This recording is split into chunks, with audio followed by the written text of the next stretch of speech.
ਸਬਜ਼ੀ ਦਾ।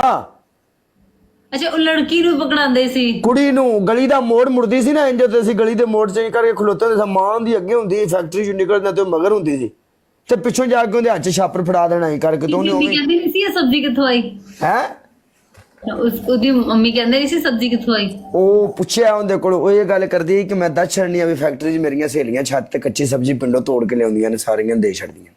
Okay yes mother ਦੀ story ਸੀ ਬਿਲਾਲ ਦੀ। ਯਕੀਨ ਕਰ ਜਾ, ਬਸ ਤੈਨੂੰ ਮੈਂ ਕੀ ਦੱਸਾਂ डॉक्टर पता नहीं की दिल च छुपाई बैठे हाय, ऐसा लगता है जैसे सब कुछ गुआई बैठे हैं। हाय ਨਾ ਹੁਣ ਬੰਦੇ ਬਣ ਕੇ ਜਿੱਥੇ ਵਿਆਹ ਹੋਇਆ ਉੱਥੇ ਦਿਲ ਲਾਓ ਚੁੱਪ ਕਰਕੇ। नहीं ਹੁਣ ਤਾਂ शादी हो गई है। बाकी दूसरे नंबर ਤੇ ਇਹ ਗੱਲ ਹੈ ਕਿ ਹੁਣ ਅੱਲਾ ਦੇ ਫਜ਼ਲ ਨਾਲ ਆਪਾਂ ਕਿਸੇ ਪਾਸੇ ਦੂਜੇ ਪਾਸੇ ਵੇਖ ਵੀ ਨਹੀਂ ਸਕਦੇ। ਮਾਸ਼ਾਅੱਲਾ ਅੱਛੀ ਬਾਤ ਹੈ। ਅਰੇ ਤੇ ਲਵ ਮੈਰਿਜ ਹੈ ਕਿ ਅਰੇਂਜ ਮੈਰਿਜ? ਅੱਧੀ ਲਵ ਮੈਰਿਜ ਹੈ ਅੱਧੀ ਅਰੇਂਜਮੈਂਟ ਹੈ। ਜਿਹੜੀ ਮੇਰੀ ਬੇਗਮ ਹੈ ਉਹ ਵਿਆਹ ਤੋਂ ਪਹਿਲਾਂ ਮਸਲਨ ਨੇ ਆਉਂਦੇ ਜਾਂਦੇ ਸੀ, ਫੈਮਿਲੀ ਮੈਂਬਰ ਹੈ ਸਾਡੀ ਉਹ, ਲੇਕਿਨ ਮੈਨੂੰ ਇਸ ਗੱਲ ਦਾ ਨਹੀਂ ਸੀ ਪਤਾ ਕਿ ਮੇਰਾ ਇਹਦੇ ਨਾਲ ਹੋਣਾ, ਨਾ ਹੀ ਉਹਨੂੰ ਪਤਾ ਸੀ ਕਿ ਮੇਰਾ ਇਹਦੇ ਨਾਲ ਹੋਣਾ। ਹਾਂ ਅੱਧੀ ਲਵ ਮੈਰਿਜ ਹੈ ਅੱਧੀ ਅਰੇਂਜਮੈਂਟ ਹੈ, ਬਸ ਨਿਜ਼ਾਮ ਚੱਲ ਗਿਆ। ਫਿਰ ਜ਼ਿਆਦਾ ਸਹੀ ਰਹਿੰਦਾ ਅਗਰ ਫੈਮਿਲੀ ਵਿੱਚ ਇਨਵੋਲਵ ਹੋਵੇ ਤਾਂ ਤੁਸੀਂ ਵੀ। ਆਹੋ ਨੂਰੁਲ ਹਕ ਕੁਛ ਵੀ ਨਹੀਂ। ਡਾਕਟਰ ਹੁਣ ਤੂੰ ਜਦੋਂ ਸ਼ਾਦੀ ਕਰਾਣੀ ਹੈ ਨਾ, ਮੇਰੀ ਗੱਲ ਸੁਣ, ਤੇਰੀ ਸ਼ਾਦੀ ਤੇ ਤੂੰ ਸਾਨੂੰ ਨਾ ਵੀ ਸੱਦਿਆ ਤੇ ਅਸੀਂ ਆ ਜਾਾਂਗੇ। ਜਾ ਹਾਂ ਲਾਜ਼ਮ ਬੁਲਾਣਾ ਹੈ। ਨਹੀਂ ਨਹੀਂ ਤੂੰ ਨਾ ਸੱਦੇਂਗੇ ਅਸੀਂ ਆ ਜਾਾਂਗੇ। ਪੁੱਛ ਕਿਉਂ? ਕਿਉਂ? ਕਿਉਂਕਿ ਗੱਲ ਇਹ ਵੇ ਕਿ ਜਦੋਂ ਅਸੀਂ ਜਾਣਾ ਹੈ ਨਾ, ਅਸੀਂ ਮਿਲਣਾ, ਅਸੀਂ ਕਹਿਣਾ ਸਾਡੇ ਨਾਲ ਮੈਚ ਖੇਡਦੀ ਰਹੀ ਹੈ, ਅਸੀਂ ਇਹਨੂੰ ਜਾਣਦੇ ਆ, ਸਾਡੀ ਅੱਛੀ ਦੋਸਤ ਹੈ। ਬਾਕੀ ਦੂਸਰੇ ਨੰਬਰ ਤੇ ਰਹਿ ਗਈ ਗੱਲ, ਜਿਹਨੇ ਸਾਨੂੰ ਐਡੇ ਵਗੈਰੇ ਗੱਲ ਕੀਤੀ ਅਸੀਂ ਉਹਨੂੰ ਲੰਮਾ ਵੀ ਪਾ ਲੈਣਾ ਉੱਥੇ। ਸਾਨੂੰ ਸਪੈਸ਼ਲ ਬੁਲਾਓ।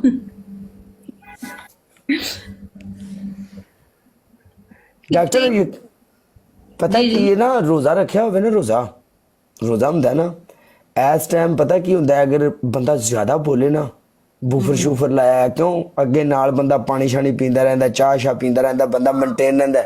ਰੋਜ਼ੇ ਦੀ ਹਾਲਤ ਵਿੱਚ ਤੁਸੀਂ ਜਿਸ ਟਾਈਮ ਬੋਲਦੇ ਹੋ ਨਾ, ਆਹ ਚੀਜ਼ ਫਟਣ ਲੱਗ ਜਾਂਦੀ ਹੈ ਦਿਮਾਗ ਹੈ। इदा ही है। और रोजा अस्तगफिरुल्लाह सबर का नाम है बेशक, लेकिन इदा हम जिदा जिदा ईद कोल आ रही रोजा इदा होंगे जिदा इस टाइम ते जान नहीं निकलन लगी। हाँ तो हुण एक बारी तो महसूस होना ही है। 7 बजे जाना है, एक बारी बंदे दी जान निकल दुबई दे विच 7 बजे तक इफ्तारी दा टाइम जाना हुंदा है। हमारा इधर 6:35 तक शायद 35 ना, इधर 7 बजे तक भी जाएगा। हाँ हाँ आगे आगे जाएगा। हाँ तकरीबन मेरे ख्याल से 25-26 रोजे को जो है ना जाएगा इंशाल्लाह।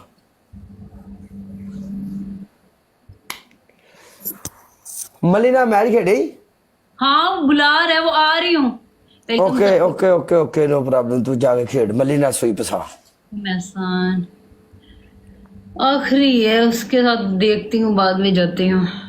Welcome Akil, welcome Mohammad Farooq. Doctor ji जी ਹੁਣ ਤਾਂ ਮੈਂ ਕਿਸੇ ਨੂੰ ਅੱਜ ਹੁਣ ਤਾਂ ਮੈਂ ਫਖਰ ਨਾਲ ਗੱਲ ਕਰ ਸਕਣਾ ਕਿ ਮਾਰੀ ਮੌਮ ਡਾਕਟਰ ਹੈ। ਕੋਈ ਬੰਦਾ ਮੇਰੇ ਕੋਲ ਪੁੱਛੇ ਨਾ ਵੀ ਕੀ ਹਿਸਾਬ ਕਿਤਾਬ ਹੈ, ਮੈਂ ਉਹਨੂੰ ਫਖਰ ਨਾਲ ਕਹਿ ਸਕਣਾ ਚੱਲ ਚੱਲ ਮਾਂ ਡਾਕਟਰ ਹੁੰਦੀ ਏ, ਆਪਣਾ ਕੰਮ ਕਰ ਜਾ ਕੇ, ਮੈਨੂੰ ਕੋਈ ਟੈਨਸ਼ਨ ਨਹੀਂ। ਉਤੋਂ ਸੋਸ਼ਲ ਮੀਡੀਆ ਤੇ ਸਾਡਾ ਰਾਜ ਏ। सारा टब्बर के इस पास से लगा। वेलकम शानी। ਚੱਲ ਸਹੀ ਹੈ, ਸ਼ਾਨੀ ਆ ਗਿਆ, ਮੈਂ ਚੱਲਿਆ। चलो ਜਾਂਦੇ ਜਾਂਦੇ ਕਿਤੇ ਕੁਟੀ ਨਾ ਜਾਈਏ।